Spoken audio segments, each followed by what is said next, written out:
Hello, ComCheck on Space to Ground 4.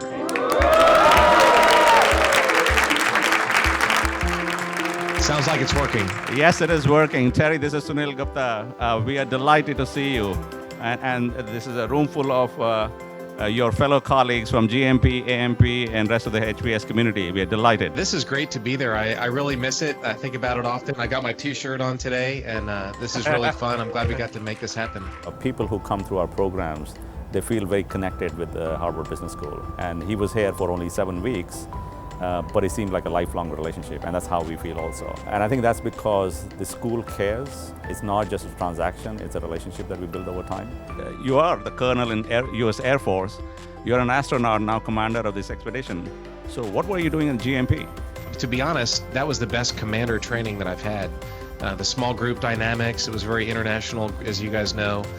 Experience, the way we did feedback and all those small group interpersonal skill things that as a fighter pilot and as a engineer we don't normally think about stuff like that, but it really is important, especially if you're on a mission for 6 months on an international crew like I have here. Now that's a superb statement for somebody who has been a US Air Force pilot and an astronaut for such a long time.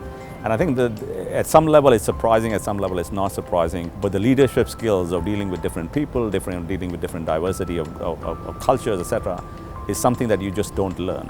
And it's only when you get into a large group and you have to live and breathe and work with them for such a long period of time, you learn a very, very different way of looking at it. Right now we have 2 Americans, 1 Italian, and 3 Russians on board. It works out really well. The ability to work with other cultures it's absolutely mandatory for a job like this. You definitely look back and, we're getting along, this international crew, great. And what we try to sort of instill in people at Harvard Business School is break the silos, you break the blind spots that you have.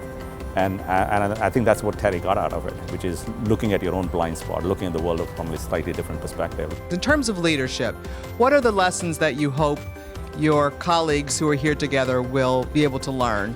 Or any advice you'd give them? Wouldn't you like advice from space? So I have this group of astronauts that's very motivated. They're all very skilled. They know what they're doing. And so when you have a team like that, you have to adapt your leadership style to the team that you have. And so with these guys, I asked them, hey, what do you guys think?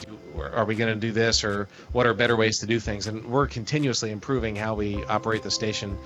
A lot of it is due to the folks that I have. So if you have a team like this, let them produce the ideas and get out of their way. Just facilitate and make sure that they're able to get the job done. The people like Terry, and Terry certainly came because he was expert in technology, he was expert in robotics. He already had that skill, but what he was looking was how he can look at the world from a different lens. From a leadership perspective, from a people's perspective, from management perspective. And that's what he got out of it. And now he's in space and literally looking at the world from a different lens.